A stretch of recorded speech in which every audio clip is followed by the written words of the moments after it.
So I've been making a lot of the dark cinematic style lo-fi beats recently, so I thought I'd mix it up in this video and go for something completely different. So I'll be making a more light, airy, sort of bright sounding lo-fi beat, and the final result is going to sound like this.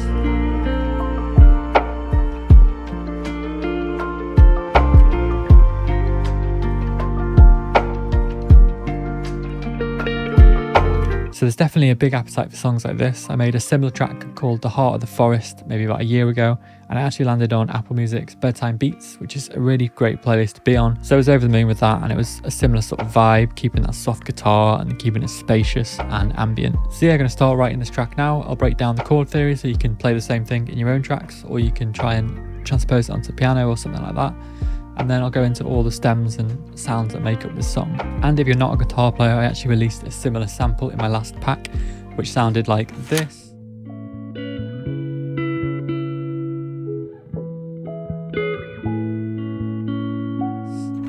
So if you can't play guitar, you can still grab those stems and try and craft a similar vibe. But yeah, onto the first part of the track. So for this style of track, I like to start off with the guitar, start off quite simple, making sure there's space to add additional textures and layers. And then from there, I can start to build in the piano and additional guitar lines and stuff like that. So I'm writing the track at 80 BPM, which is a bit faster than I'd usually do in a 4/4 track for lo-fi, but it just gives it a little bit more movement and sort of haste to it, which makes it feel a little bit more upbeat and bright. And then I'm also going to be writing it in B flat major, because I think it's quite a nice key to solo over. And again, it's just quite a nice bright chord progression. So I'm going to start off simple, playing arpeggiated chords, starting off with a B flat major, playing a C minor as a passing chord, then moving down to this G minor, and then F minor as a passing chord, back up to the B flat major. So as I said, I'm just playing the individual notes, so the 1, the 5, the 3 for the B flat major. Play that twice, and then just strum the passing chord, which is the C minor, down to the G minor, play it arpeggiated again, and strum the F, and start again. From there, usually I like to have at least 2 variations of the chord progression. It could be a different chord progression completely for a B section, or it could just be playing it differently. I just think at this point it's good to have that rather than getting stuck in a loop later on when you've only got one chord progression and then have to come back and try and think of something new. So for the B section, I'm going to play just the 2 chords, the B flat and the G minor, but I'm going to make them 7th chords, so B flat major 7 and then G minor 7. And I'm just going to play them in a more sort of arpeggiated manner. So B flat major 7 down to the G minor 7.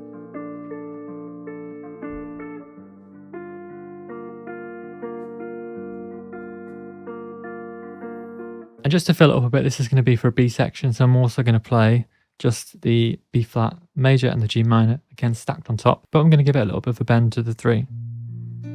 So it sounds like that, and that can just stack on top, and it'll sound like this.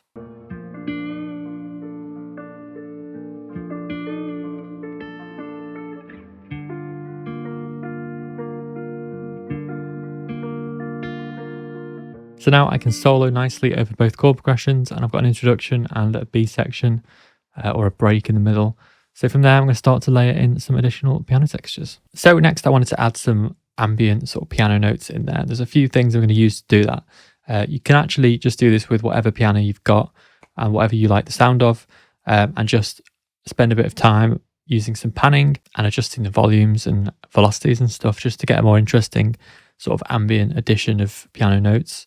But one plugin I like to use for this is the Alpha Arnold's Stratus, which I'm going to use for the synth as well. I've used it before on the channel a lot of times. It's a really great plugin. But if you look for the matrix on here, there's a couple of different presets. So if I drag one of these in and I play a note, it triggers samples and it has its own panning.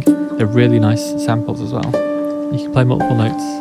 You can see there the notes that I'm playing, and it sort of randomly plays a selection of these in different octaves, and it just sounds so beautiful. And you can change the sort of how it responds to different notes by changing this grid. You've got effects like convolution, reverb, delay, filters, tape saturation, and different settings here for the effects. If you want to change add chorus as well, change the reverbs, etc. There's a lot to adjust on here. So it's super dreamy, and I really love the samples in this. So what I've done, because I know the chords I'm playing are B flat major, C minor, G minor, and then an F, then I can just play notes from each of those chords over the top. So now I can blend that in with the guitar and then add a little bit of coffee shop ambience for my last sample pack, and you get this.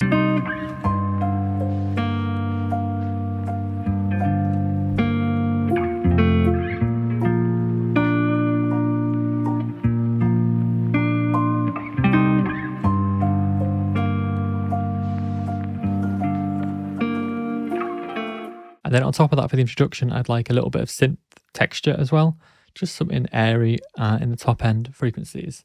So within the Spitfire Arnold's Stratus, there is some synth swarms as well. Some of these are sort of more defined. So if I add the looped rhythms, for example, a little bit more like synth stabs, which I have used in some tracks before. But some of the swarms and waves are a little bit more sort of longer attack and a little bit more pad sounding.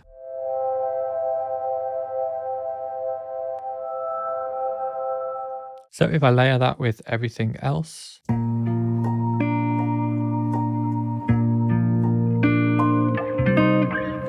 can hear the synth pads just sort of blending in with the rest of the sounds.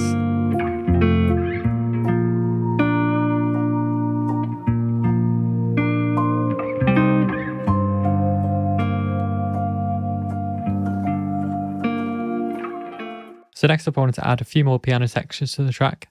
So as we progress out of the introduction, you get more sort of dreamy piano sounds that blend in. But for this, I'm going to try and layer in some textures from Arcade, from a line that I've been really enjoying at the moment called Memento. So if I go onto Memento, make sure that I've got the key set right. So we're in B flat major.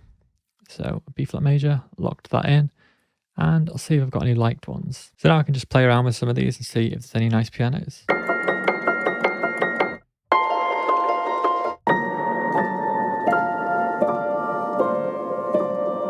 That one's really nice.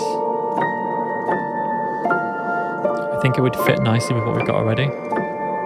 So they're really nice. I've got a lot of character, but as you can hear, they're quite noisy. There's quite a lot going on the low end. So the best thing to do is to just trim out some of the low end, get an EQ on there and try and zone in on the frequencies that you want.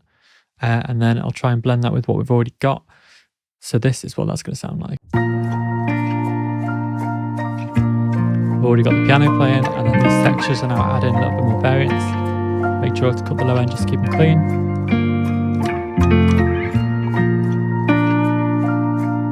And now I can keep these constant as I transition into the B section guitar, just to keep the flow of the track without being too jarring. Maybe add another layer.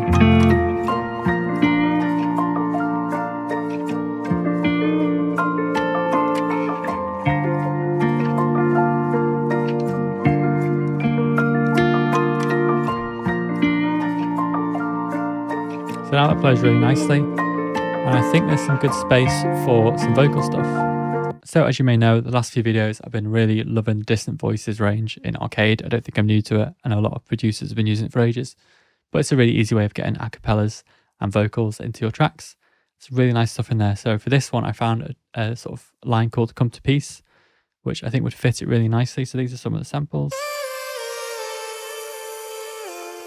Sort of bright and airy.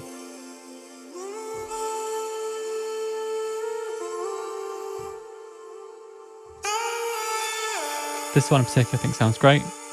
So I'm going to bring the vocal in when the guitar progression changes to the B section, and we'll see what it sounds like.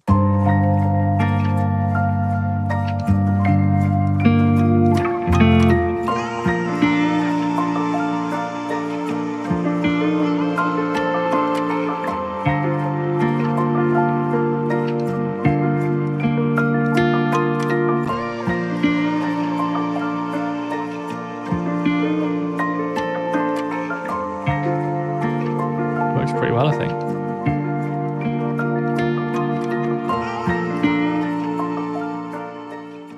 So yeah, sounded pretty good so far. I think for now, next thing I want to do is record a top line guitar and just a simple bass line with the bass guitar. You can also use any sort of soft sub bass. Loads of stuff on the Trillion VST works well for this sort of thing. I've got various Spitfire audio plugins that work well for this, or there's like free plugins, like free bass guitar VSTs.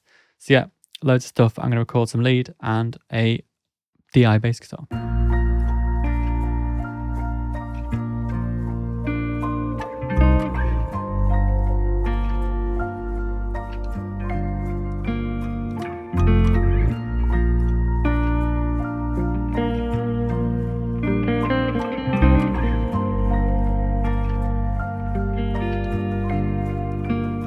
now time to lay some drums, and for this sort of track, I feel the best thing is to find loads of interesting samples with some natural grooves to them. The exception is the kick and the snare. I'll usually just play in on the drum pad just to get the core sort of rhythm of the track. So for the kick, I'm using my overused, by this point, ML Dusty Kick 1 for my last sample pack, Dreamy Lo-Fi Hip Hop Volume 2. I have got a new sample pack coming. If you were on the Discord server, you might have noticed that I mentioned the 19th as a sort of preliminary date. I'm not sure that's going to be the exact date because I'm working with a record label and a company for some exciting prizes, which I can't really mention just yet. But we're trying to get a date that works for everyone because there's going to be all sorts to announce with the release of the pack, including free samples, competitions, loads of insane prizes. So yeah, there will be a new sample pack soon, and I'll be using those drum samples in tracks going forward. But for now, ML Dusty Kick from my last sample pack and a Splice Kick SSTS Kick One Shot Burnt, which I've cut the low end for. And that's just a bit of a top end air. So together, just a little bit more airy than just the ML Dusty Kick on its own. So I'm just going to record a little kick and snare combo now.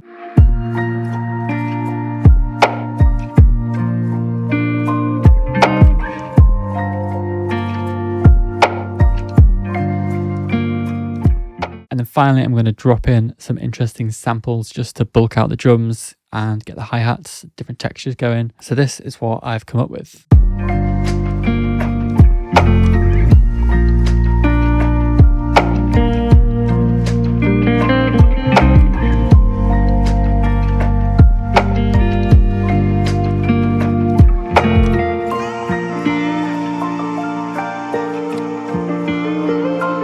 Cut them out for a little drop.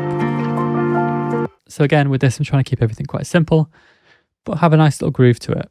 So I'm pretty happy with how this one turned out. Now I've got a lot of samples from Splice on this one. So the first one, this little percussive thing, the JH2 110 drum loop, which is, I think, from an Electronica kit on Splice. If you search for these terms, you'll find them on Splice, I'm sure. Next up, little hi-hat loop, Lex _SL _84 hat loop. Just a nice little groovy hi-hat loop. Next up, for just some cymbals and texture, I used Addictive Drums, just for the softness. And then on that, I've got Portal and Spaced Out, which is what's giving it that like shimmery effect. A little brush sample, which I long forgotten where I got it from.